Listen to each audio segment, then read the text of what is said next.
What's going on, everybody? It's Buckets. Welcome back to the channel. And as always, Bucket, we ball. Get it? New series. It's called Bucket, we ball. It kind of sounds like we ball. Yeah, get it? It's really funny. I also have a new lifting page for my gym goers out there. Anyone want to keep up with the progress? We got an account now called Lift It. Get it? It's like buckets, but it's lift it, and two T's and a Z. It's kind of my thing. The branding of it, it's all what matters. But I'm here to talk about football. I'm not here to talk about me. Last night, NFL season finally kicked off. The game got pushed back to 8:40 start time because of some rain that cleared up really 40 minutes before the game even started. But they had to milk our viewership for everything they could get, and it delivered, man. I didn't know Isaiah Likely was gonna turn into Tony Gonzalez in this game. I didn't know Derrick Henry was gonna be more of a decoy than anything. I kind of saw it coming. I kind of did not. I thought it was going to be a lot more trying to get him into rhythm. We didn't see Isaiah Pacheco as much. He scored a touchdown. He had a really good catch out of the backfield that he brought up about 20 yards when the Chiefs were in their own territory. That was crucial to saving that drive. To start at the beginning of the game, I thought the Ravens looked really good at the start. They struck first. Derrick Henry found the end zone, and it was something that going forward is just going to be freaking scary to watch. Like, how are you going to have Lamar Jackson and Derrick Henry in the backfield with all of the receivers and tight ends that they have? And how are you going to predictably stop them and make defensive play calls based on what they could just do? If Derrick Henry's running crazy, Lamar Jackson, one little pull-off, one little read option, one little burst outside off a fake, could go 70 yards down the field. We've seen him do it. If Lamar Jackson's running crazy, that's just going to open up lanes for Derrick Henry. And I'm wearing a freaking Pittsburgh Steelers shirt, and I'm scared to death of this team. This team is going to maul us. Like, this team is insane. And they lost the game. Let's talk about why. The name of the game came down to offensive execution. I know that's really a given, but both teams struggled to execute at times. Patrick Mahomes is usually very good at limiting turnovers, especially in a primetime game. He threw a very bad interception to Roquan Smith. That came right off the hands of Lamar Jackson, failing to protect the ball in the pocket, losing it to a fumble. It was two turnovers that, you see in week one. Like, those are week one-esque turnovers. Obviously, those guys are very good at protecting the ball. They're both former two-time MVPs. And they freaking had all of us on the edge of our seat all night. So, for starters, let's just thank both of them for playing a great game. Taylor Swift is back. I know. You don't even gotta say it. I'm not ready for it all season either. But it's what we're gonna get. Travis Kelce was kind of a non-factor in the receiving game, which was surprising to see at a couple grabs, but where he made his impact last night was in the run game. The run game of Kansas City was way better than I thought it was going to be. They had Pacheco out there. He was running well. They had Samaje Perine, who they just picked up. They had him running rancid out there. They had him catching passes out of the backfield. And then you look at the Ravens side of it, the run game was pretty decent over there, too. I mean, Derrick Henry was doing Derrick Henry things. The box is always stacked against him. But Justice Hill out of the backfield, now, he played really freaking good, in my opinion. Way more credit should be given his way, because I thought the way he managed that receiving back role last night was incredible. I don't think anyone handled a receiving role as well as Isaiah Likely last night. That little Lamar Jackson-esque skirt and roll into the end zone was insane. It was crucial to the game. It kept the Ravens in the game. It was everything that you love to see as a football fan. I freaking loved this game. Um, it brings us down to the last play almost, even, where we're going to get into that a bit more in a few minutes. But when you have a guy like Isaiah Likely with a lot of athleticism and youth, and he is catching fire, he's on a rhythm, he's on a roll, you keep looking at him, especially down by the end zone. And I saw a lot of people blaming Lamar Jackson for putting Isaiah Likely in a bad position to get hurt. You know, Lamar was hitting his throws almost all game, man. Like, until it kind of got to a lot of those shell coverages being thrown his way and trying to hit on the deep ball a few times, it wasn't really working. You missed a few deep balls, but for the most part, Lamar Jackson was hitting his throws all game. He found Rashad Bateman. He found Zay Flowers multiple times. He even found Mark Andrews only twice. When I say offensive execution, I more so meant the offensive line of the Ravens was screwing them at every turn. On illegal formation, false start, hold, everything. Like, Lamar Jackson had a great run. Tyler Linderbaum got called for a very unnecessary hold. He did not need to do that. Ronnie Stanley, I don't even know if I should be saying his name, man. Dude, you need to get your stuff together. Like, that blocking was atrocious. Not as much the blocking, and more so where you lined up to block, dude. You need to be on that tackle line. You need to be opposite of the other tackle, and you need to actually be behind the center. Like, I shouldn't have to explain this to an NFL offensive tackle, especially one like Ronnie Stanley, who has been a Pro Bowler, all pro in this league. Like, to see that much lack of discipline from the Ravens week one, especially on the offensive line, because that run and hammer offensive styles are bread and butter.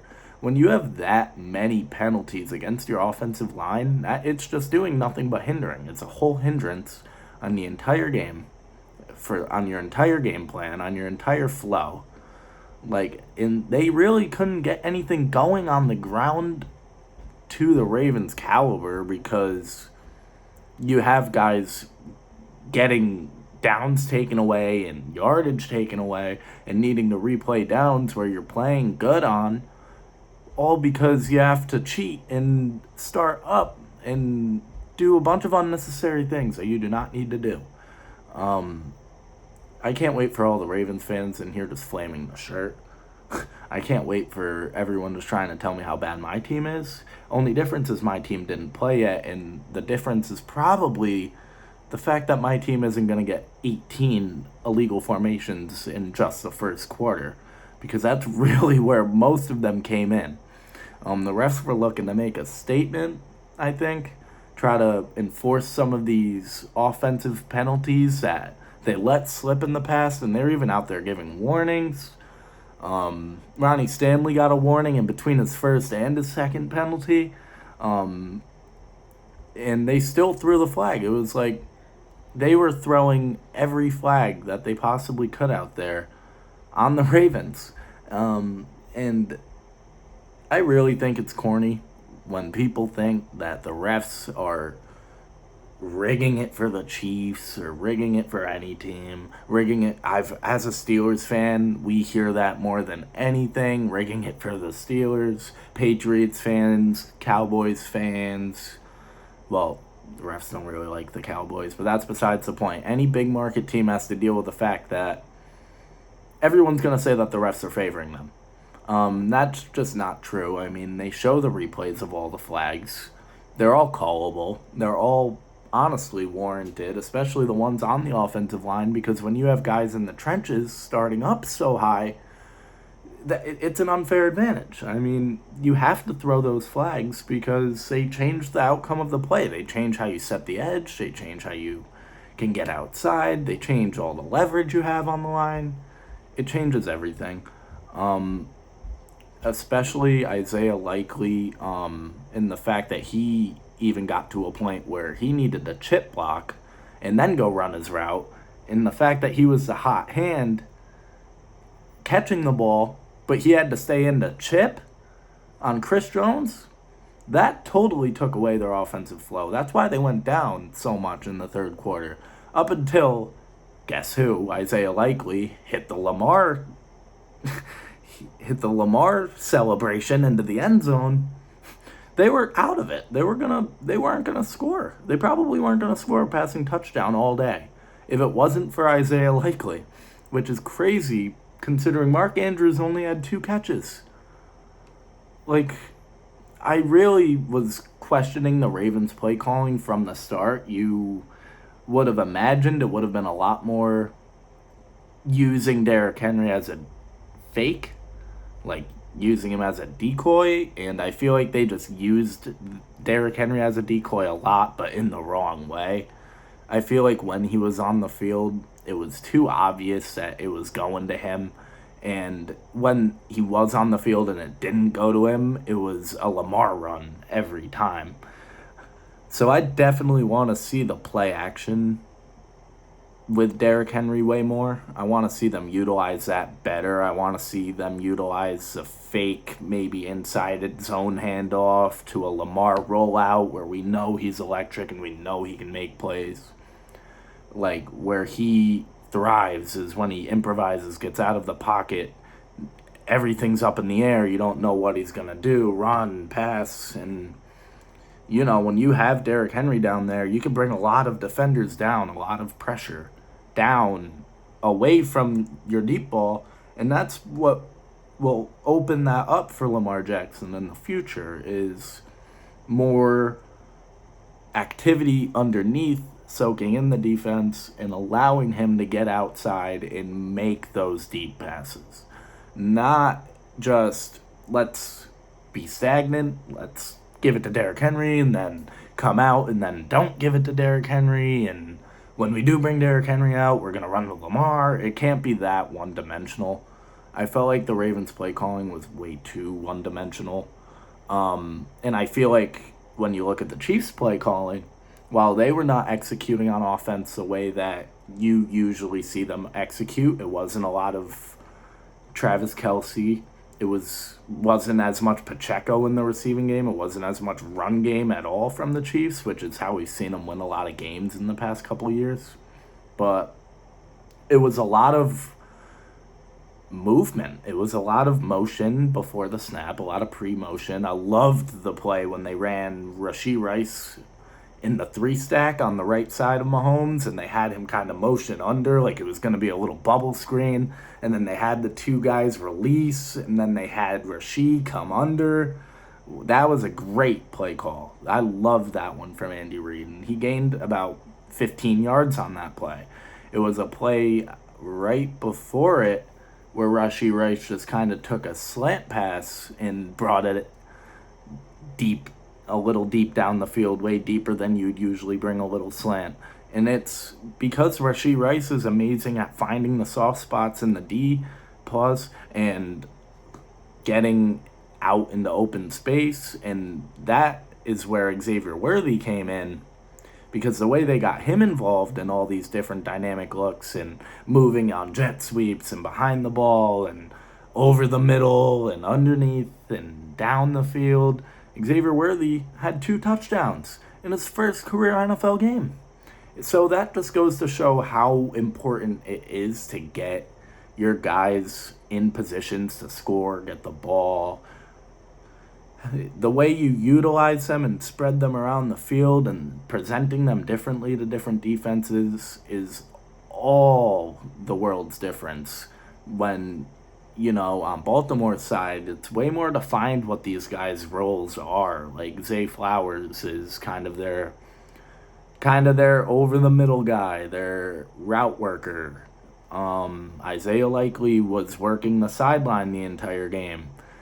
Mark Andrews got turned into a left tackle for half of the game. He was blocking the entire time. That's not how you use Mark Andrews. It's if you need to bring Mark Andrews in as a second left tackle because your Pro Bowl left tackle can't line up, then you are running offense the wrong way. And I'm not here to come down on the Ravens. Maybe I am a little bit because I'm a Steelers fan. But I did not like the offensive philosophy from the Ravens. I felt like they were too zealous and kind of too stagnant to really make the difference to win that game. Justin Tucker had a rare field goal miss. That's just unlucky. That will not happen 90% of the time. I really liked the play calls from the Ravens actually at the end of the game because you had Isaiah Likely working his own side of the field deep in the end zone. Lamar missed him and Likely got banged up on that play, but that was a touchdown if put on the money. Right after, he had Zay Flowers wide open back of the end zone. He threw it 8 yards behind Zay Flowers. And then Isaiah Likely pretty much caught the touchdown. Pretty much. But close only counts, and you know what? Horseshoes and hand grenades. And, Mahomes said it best. Maybe if Isaiah Likely wore white cleats, it wouldn't have been overturned. But it was clear as day, unfortunately, for them. You saw Isaiah Likely's toe come down on the line, but I think the ref made the proper call in calling it a touchdown originally just because of how close it was. And if he called it incomplete, it would have been much harder to overturn into a touchdown. But since he called the touchdown, he kind of gave the catch a chance, which then got overturned by irrefutable evidence to make it an incomplete pass. And, triple zeros on the clock at that point, game over, no fourth down attempt.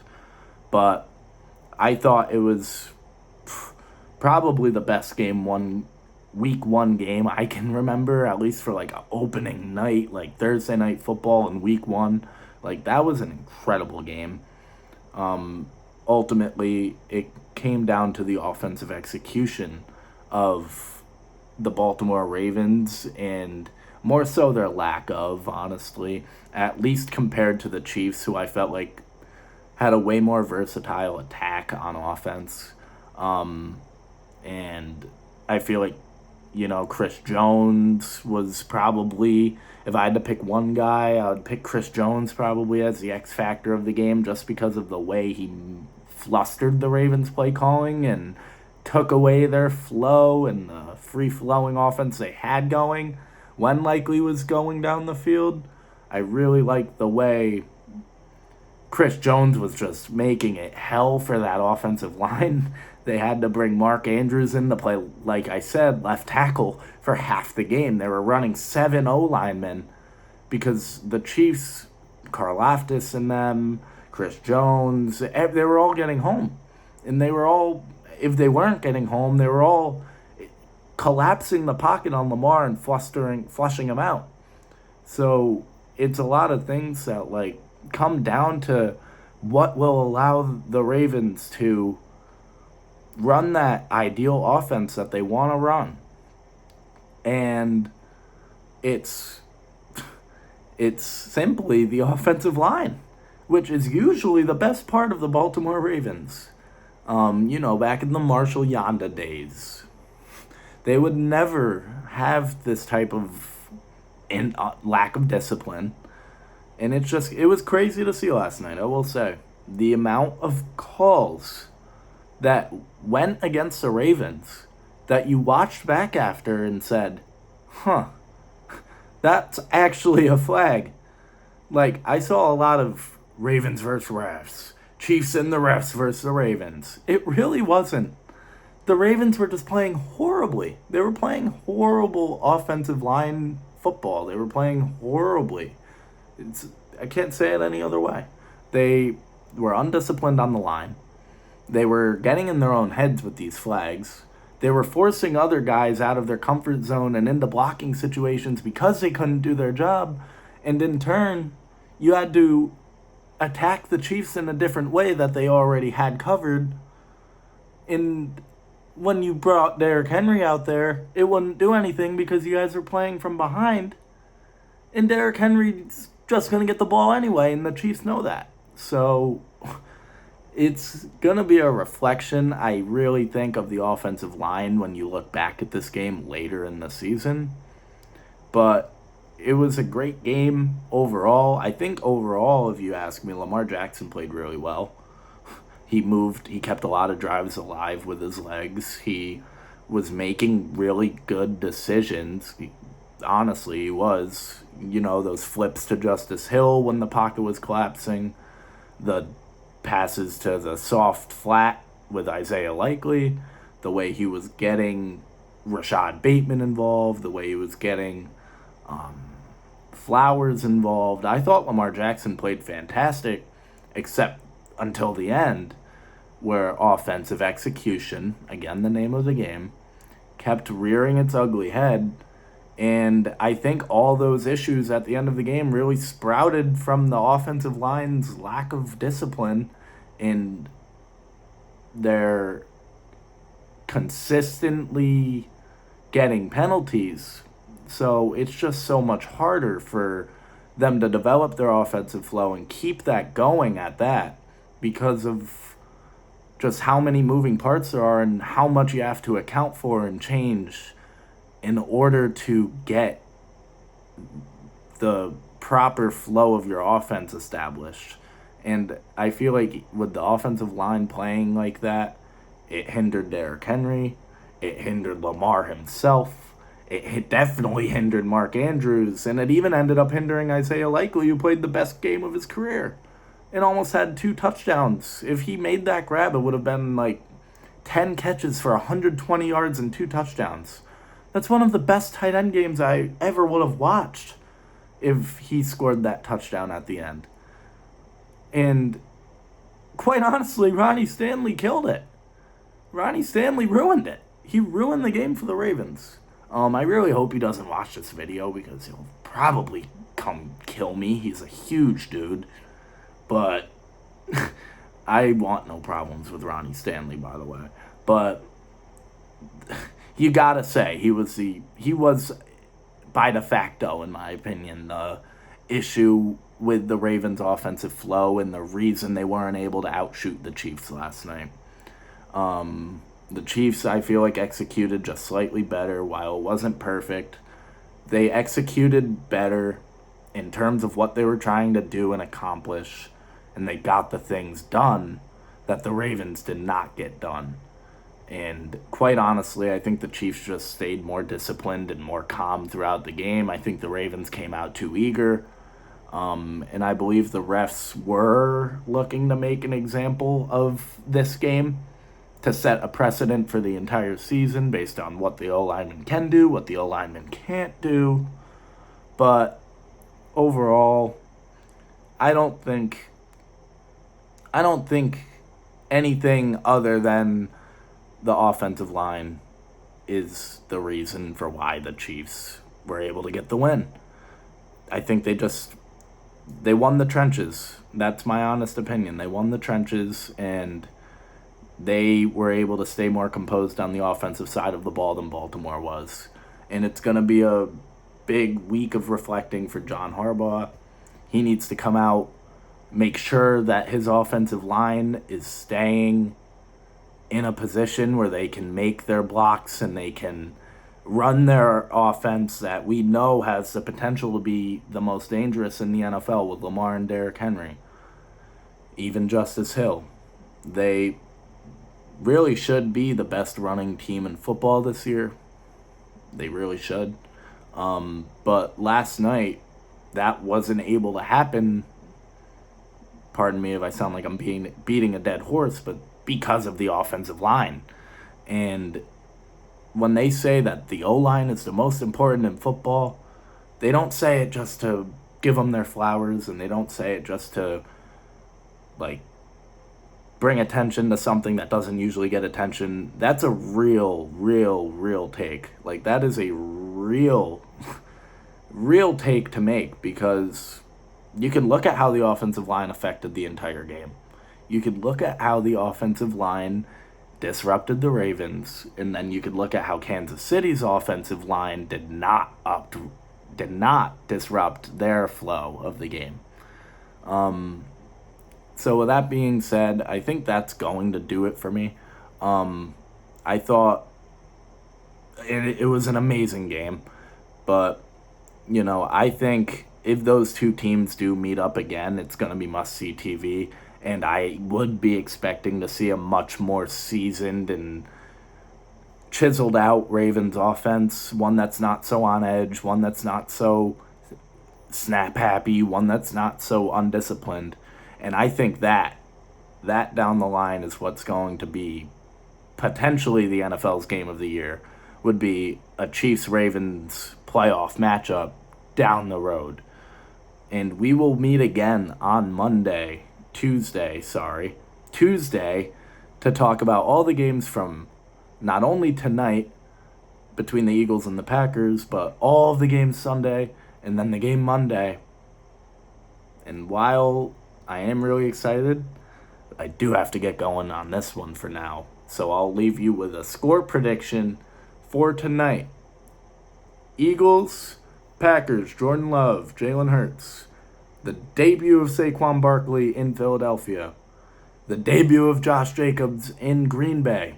I think this is going to be an amazing battle of the running backs. And last night, an example was set. Remember, I keep saying that. An example was set for the offensive line.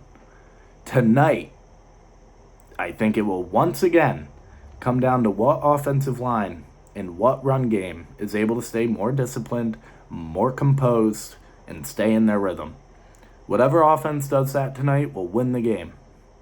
And with that being said, I think it's going to be Philadelphia, but in a close one. I really like Green Bay this year. I really like their capability. I really love the playmakers they have at wide receiver. Dontavian Wicks, Jaden Reed, Christian Watson, Romeo Doubs. Those guys are all awesome. Those guys are all really good football players. And Jordan Love showed signs of brilliance last year. Jordan Love showed that he can be an elite QB in this league in possibly less time than you think.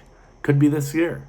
And I think Jordan Love's going to make a statement tonight. I think he's going to show that he can hang with the Jalen Hurtses of the world, the Lamars. And I think he's going to put on a show. But week one is usually won by coaching. Week one is usually won by discipline. And week one is usually won by experience. So I think the Eagles will take this one just because I think they're going to have better preparation than the younger Packers squad. But I think it's going to be a close game. I would take a 27... No, that's boring. That was last night's game. 27-20. Let's go. Score predictions are never my thing. Let's say 28-24. I think Philadelphia gets it done tonight, 28-24 over the Green Bay Packers. I will recap this game in the first segment on Tuesday of Bukkitt We Ball. In episode 2, we will talk about every game from the weekend besides this one, because this one was all about the chaotic nature of last night in that game. In the future, I do want to preview the games going into the weekend on the Friday show, but there was just way too much to touch on from the Thursday night football season premiere of the NFL last night. And with that being said, guys, I'm finally going to head out of here. Look for the Eagles to beat the Packers 28-24 tonight.